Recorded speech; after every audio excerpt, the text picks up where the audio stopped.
Good morning, everyone.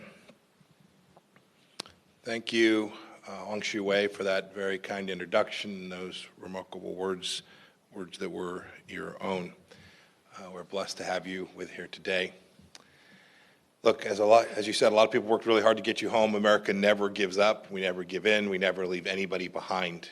We work every day, every hour. We will continue to do so to bring every American held hostage in Iran all over the world back to their families. You simply can't put America first if you don't put Americans first. Look, we have many distinguished guests in the room today. Thank you especially to the ambassadors from different countries, distinguished scholars, members of the Iranian American community who have joined us. And thank you, too, for the gracious hosting here at the National Press Club. I know many members of this club do dogged reporting to keep Americans informed on world affairs, and that a free press is a staple of a healthy democracy. More speech is important, and I can't say that I always agree with everything that's written, but what you write is read, and it matters. Get it right, get the truth, and America will prosper. I want to start with a quick story in these remarks today. Many of you here may recognize the name Abu Mohammed al-Masri, also known as Abdullah Ahmed Abdullah. He was Al Qaeda's worldwide #2 and on the FBI's most wanted list for slaughtering members of our State Department family in the Kenya and Tanzania bombings of 1998. More than 200 people, including 12 Americans, lost their lives in those attacks. The New York Times reported in November that al-Masri was shot to death on the streets of Tehran. Today, I can confirm for the first time his death on August 7th of last year. The Times wrote, quote, that he had been living in Iran was surprising, given that Iran and Al Qaeda are bitter enemies, end of quote. It could not be more wrong. It wasn't surprising at all. And more importantly, they're not enemies. Al-Masri's presence inside Iran points to the reason that we're here today. It's what I want to talk about in these remarks. Al Qaeda has a new home base. It is the Islamic Republic of Iran. As a result, bin Laden's wicked creation is poised to gain strength and capabilities. We ignore this Iran-Al Qaeda nexus at our own peril. We need to acknowledge it. We must confront it. Indeed, we must defeat it. Now, I know this news will come as a surprise to many Americans. We had Al Qaeda on the ropes after 9/11, thanks to sustained efforts of our brave soldiers, intelligence officers, diplomats, NATO allies, many others who worked tirelessly to defend freedom. There are far fewer Al Qaeda operatives in Afghanistan today than there have been in decades. That remains true. This is an enormous tribute to American resolve, American ingenuity, American leadership, and frankly, raw American military strength. That effort drove Al Qaeda to search for a safer haven, and they found one. The Islamic Republic of Iran was the perfect choice. Al Qaeda has in fact carried on a relationship to Iran for nearly 3 decades, as the 9/11 Commission clearly established. In the early 90s, Al Qaeda operatives traveled to Iran in the Bekaa Valley of Lebanon, the heartland of Hezbollah, for explosives training. In the period before 9/11, the Iranian regime told border inspectors not to stamp Al Qaeda members' passports when they entered or left Iran on their way to or from Afghanistan. This was to help them avoid suspicion when they returned to their home countries. And while there's no evidence Iran helped plan or had foreknowledge of the 9/11 attacks, at least 8 of the 9/11 hijackers traveled through Iran between October of 2000 and February of 2001. Indeed, in 2011, a federal judge in New York ruled that Iran had provided support for the 9/11 attacks based on the role it played in furthering Al Qaeda operatives' plans. And of course, after 9/11, hundreds of Al Qaeda terrorists and their families fleeing America's righteous vengeance took refuge there inside of Iran. A letter from bin Laden, found by the Navy SEALs during the Abbottabad raid, sums up the relationship since 9/11 very well. In his own words, quote, Iran is our main artery for funds, personnel, and communication There is no need to fight with Iran unless you are forced to, end of quote. These are bin Laden's own words about his and al-Qaeda's relationship with the Islamic Republic of Iran. Of course, there's more evidence as well. In 2013, the Canadian government disrupted an al-Qaeda plot against a passenger train that linked Toronto and New York. The Canadian government stated that the plotters received, quote, direction and guidance, end of quote, from al-Qaeda members living inside of Iran. No, New York Times, not a surprise. Iran arrests students, religious minorities, and environmentalists, but not jihadist al-Qaeda killers. Yet, in spite of all the assistance the Khomeini regime provided to al-Qaeda, Tehran actually imposed tight restrictions on its operatives inside of Iran for some time. The regime very closely monitored al-Qaeda members, putting them under virtual house arrest. They were in control. Bin Laden himself considered al-Qaeda members inside the Islamic Republic to be hostages. The Iranians controlled these al-Qaeda leaders. But the U.S. government didn't believe that Iran had authorized al-Qaeda to launch a terrorist attack.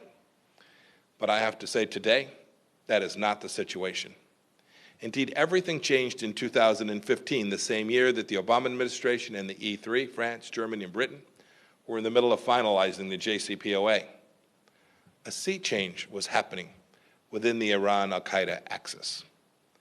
Let me give you some information that is brand new to the public today. Iran decided to allow Al Qaeda to establish a new operational headquarters on the condition that Al Qaeda operatives abide by the regime's rules governing Al Qaeda stay inside of the country, agency, and control. Since 2015, Iran has also given Al Qaeda leaders greater freedom of movement inside of Iran under their supervision.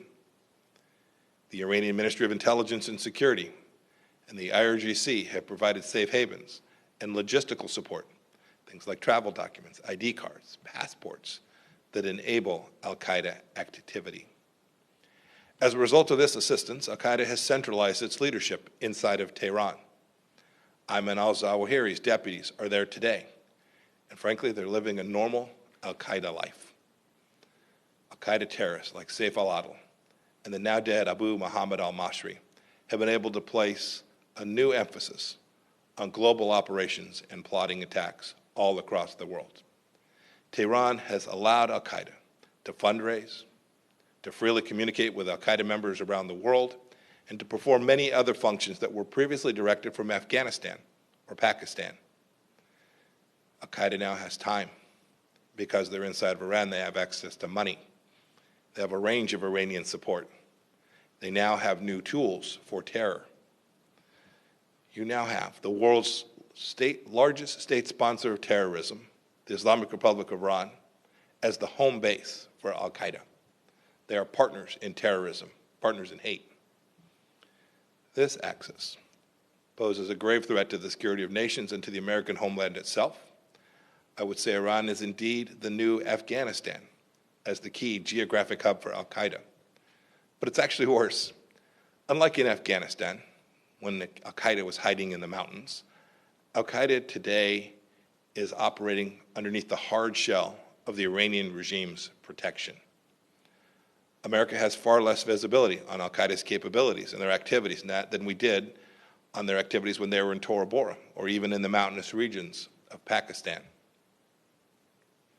After 9/11, America was able to unleash our firepower against Al Qaeda in Afghanistan to the point that we no longer need a large military presence in that country. Today, we must use our military force surgically against Al Qaeda operatives in Yemen when necessary. We don't have the same options today because these Al Qaeda thugs are burrowed deep inside of Iran. And if we did have that option, if we chose to do that, there's much greater risk in executing it. The Iran-Al Qaida Axis threatens the progress of the Abraham Accords as well. If Al Qaeda can use terror attacks in the region to blackmail nations from joining the war and peace with Israel, then we risk grinding generational momentum for peace in the Middle East to a halt. We risk limiting the growing number of Middle East nations who will all recognize the threat from Iran. But most importantly, every country must recognize that this unholy collusion is dramatically increasing the risk of terror attacks against their people. As Iran permits al Qaida to communicate freely with exponents of hatred abroad, countries like France become even more vulnerable to al Qaida attacks like the despicable Charlie Hebdo massacre.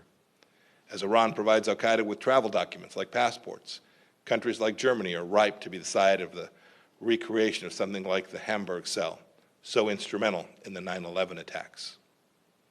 As Iran permits al Qaida leaders to travel freely to Syria, one of the world's greatest humanitarian crises will continue to rage on. Impoverished Syrians will keep being lured into becoming jihadists. If Iran permits al Qaida leaders to send and receive money from al-Shabaab, Western nations risk a terror attack like pre-9/11 Afghanistan, a base from sprouting up in Somalia. We risk losing control of strategic waterways. And imagine too the destruction that al Qaida could carry out if the Iranian regime decided to devote sizable state funds in service of al Qaeda's goals. Imagine the vulnerability we'd have if Iran gave al Qaeda access to its satellite networks. This is a terror organization buried deeply inside a nation state with advanced capabilities. Look, there's ample precedent for all of this if you consider the regime's support of Hezbollah, the Houthis, Shia militias in Iraq, and Sunni terror groups like Hamas and the Palestinian Islamic Jihad. Imagine the threat to America. Imagine the threat to Israel, to Saudi Arabia. Imagine, too, the potential to completely upend fragile places with an established al Qaeda presence like Libya, Yemen, and the Maghreb, or increased turmoil in places like Bangladesh, where al Qaeda cells have carried out attacks. Imagine that al Qaeda starts carrying out attacks at Iran's behest, even if the control is not perfect. Who's to say that this isn't the next form of blackmail to pressure countries back into a nuclear deal? You don't have to be a former CIA director to see the Iran-Al Qaida Axis as a massive force for evil all across the world. But the time is now for America and all free nations to crush the Iran-Al Qaida Axis. The Trump administration has actually made progress. Let's not tolerate Iran giving al Qaida a second wind. Let's not downplay the danger of Sunni-Shia cooperation in terror. Let's not lie to the American people about Iranian moderation and pretend appeasement will work. 30 years of cooperation shows that Iran and al Qaeda's divergent theology is no match for its convergent hatred. That's the reality. Here's reality two. Nations have an obligation to sanction entities designated as associated with al Qaeda under the UN Security Council Resolution 1267. We've exercised American leadership by sanctioning the MOIS and the IRGC. We urge the United Nations and all countries to do the same.